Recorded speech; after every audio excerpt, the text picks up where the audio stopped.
The Venerable John Wesley Powell chapter of the Audubon Society in Bloomington Normal is no longer called that. Starting with the new year, it's become the Grand Prairie Bird Alliance. The name change is not uncommon for a number of Audubon Society chapters across the nation. Here to talk about why the organization is moving away from that legacy is Christina Schultz. She's a member of the steering committee of the Grand Prairie Bird Alliance. What are the issues that caused you to reconsider the name? So we were thinking about our name for more than a year. The issues really started to come forward as we started to hear other prominent and well-regarded bird associations think about what are the responsibilities for inclusion at the organizational level and how does that play out. And certainly at the individual person-to-person level, and we see this too in workplace culture as well, and in school culture. We want people to feel included. We want people to feel belonging, welcome. Well, that also triggers to even how and what you call yourself and what you think your reason for being is. So that is really, it kind of caused us to do some reflection, some comparison, research, and then really some important decision-making. How much of a barrier was the John James Audubon name to inclusion? Yes, he was a slave trader. Yes, he was a racist. Yes, he killed birds that he then arranged and painted. So that's not a terribly great message for today's audiences. But he did popularize the love of birds. It's interesting because I think thanks to the information age, you can do some deep research on origins. Where did things come from? How did they come about? How did they become mainstream? I think for us, in a more pragmatic, and maybe this is sort of a Midwestern perspective, we were already struggling with Audubon with a D, with Autobahn, T, and the Speedway in Germany. So I think the way in which natural history, conservation history, biology, a lot of facts that I'm a 47-year-old woman walking around with a college degree and a master's. I probably couldn't tell you that much about Audubon or his origins. And so we were already struggling with, and this is what's happening at the national level, relevance. So he no longer resonates in the popular culture. The name resonates in the popular culture because of birds and like the calendar you might get or the mail you might get to offer, please donate to us. But I don't know that anybody has a walking knowledge of his attributes and his impact. I think the name is a brand, and I think the brand is birds, so it's still effective in that way. But I don't feel like we need to remain attached to any particular person when we have a mission that's here and now, and that should be more inclusive. So how does Grand Prairie Bird Alliance fill today's needs? Grand Prairie Bird Alliance fills today's needs because we're able now to just take the jargony way of calling ourselves or the spelling complications. We've diminished that somewhat. We're still polysyllabic. That's going to stay with us. But we're able to focus on love of nature, love of birds, love of place. Really by situating in the Grand Prairie, we get to tell more stories about what Bloomington Normal is sitting on and sitting within and what's connecting us to other areas here, not just in Central Illinois, but regionally in the Midwestern part of the U.S. We can focus more on that emphasis on alliance. Who needs to know why birds matter, what habitat actually is connected with healthy bird populations and migration. It's not so much for experts. It could be for anybody. And so I think there's a kind of a friendliness just to have the word bird, very simple word, and alliance, also a pretty simple concept to get around. I feel like necessarily means we bring the love of nature, the love of birds to a very mainstream audience. We've talked about why to get rid of the name Audubon, but you were also the John Wesley Powell chapter, and he had ties to Bloomington Normal, professor at Illinois Wesleyan University, noted explorer, first guy to really map the Grand Canyon.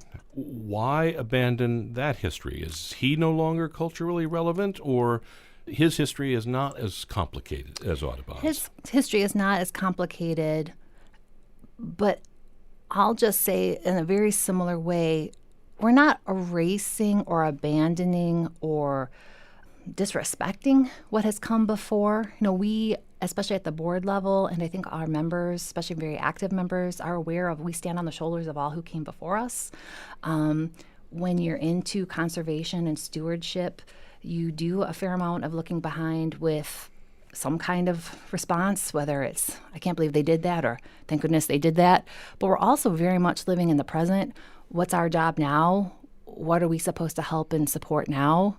And we're also looking down the road in the future. How do we leave something good for the people who come after us? And so John Wesley Powell, he used his time well. We honored him and his legacy for a good period of time. But I think it's really time now for a forward-looking lens, and to think about what's our time now, what's our time here. And I feel strongly that we as a board, and we feel confident that our membership supports this. We want to do everything we can to maximize our time here now, and also to help make sure we really position birds and habitat for a future. This is Sound Ideas. I'm Charlie Schlenker. We're talking with Christina Schultz, a board member and steering committee member of the Grand Prairie Bird Alliance, a renamed organization, about the renaming.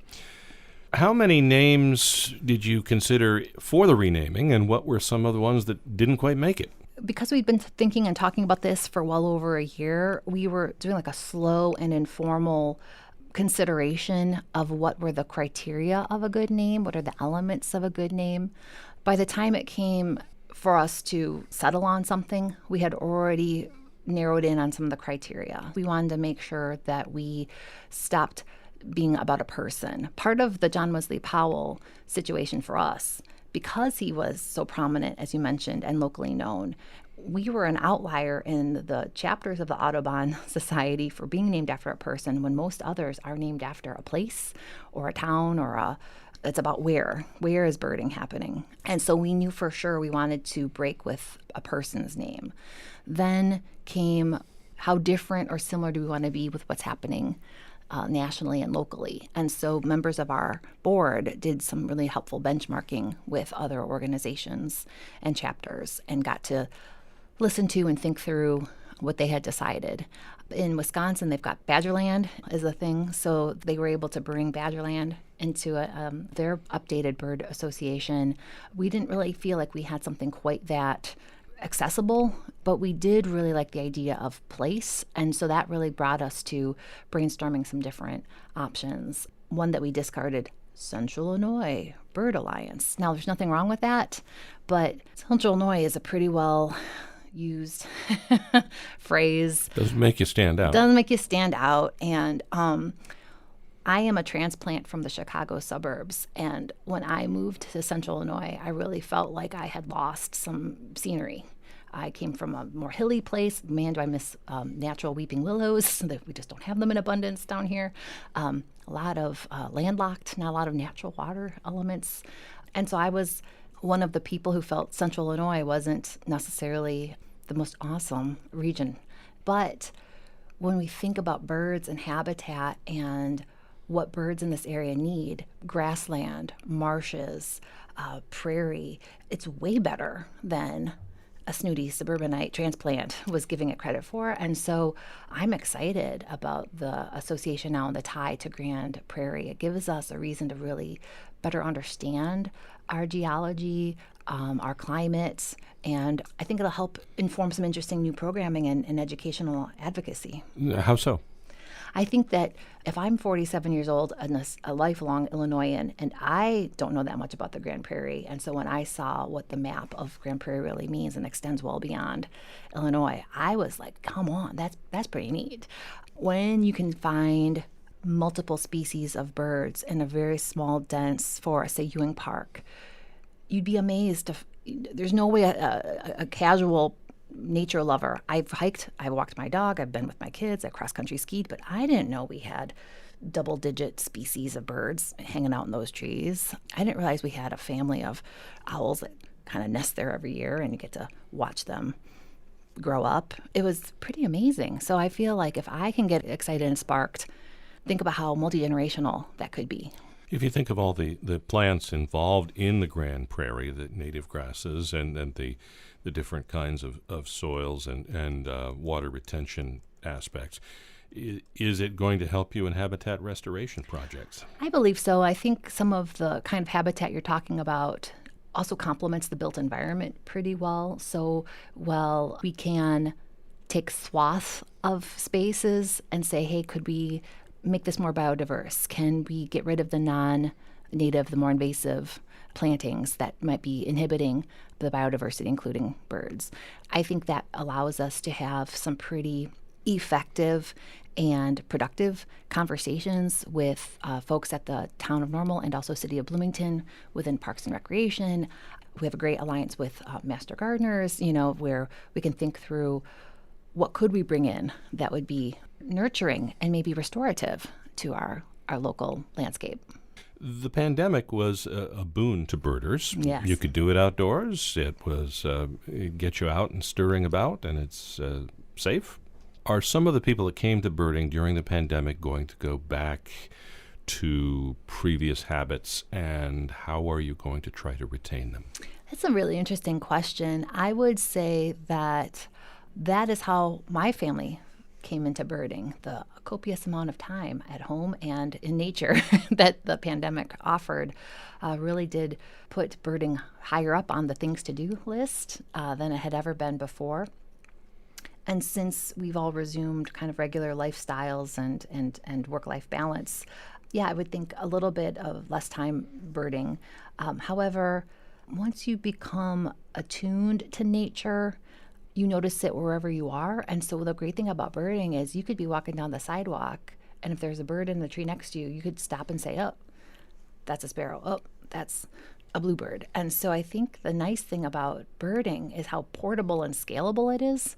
So for us to continuously engage with our members and or just the general curious public, there's lots of things we can do. One is to continue offering bird walks, where if you have a little free time on a Saturday or Sunday, come out and help get guided through the process of landing that bird in your binoculars, because that is sometimes hard to do. What you can see with your naked eye and you can't see with binoculars, you'd be amazed.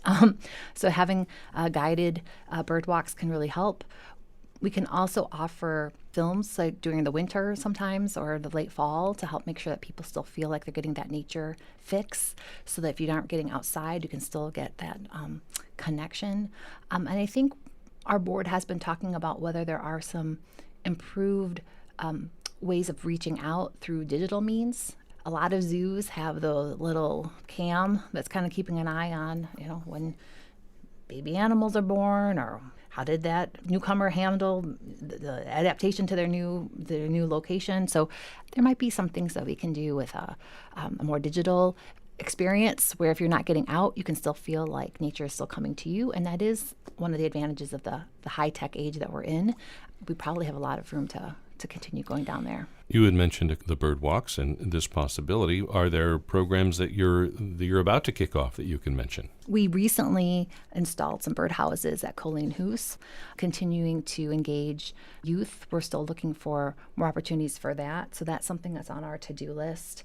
We've got some projects for encouraging restorative habitat and natural plantings in some of our local parks, and that's an ongoing interaction with members of our board and also local Parks and Recreation. In your communication with members, you allow for the possibility that some people will be disappointed. What has the feedback been?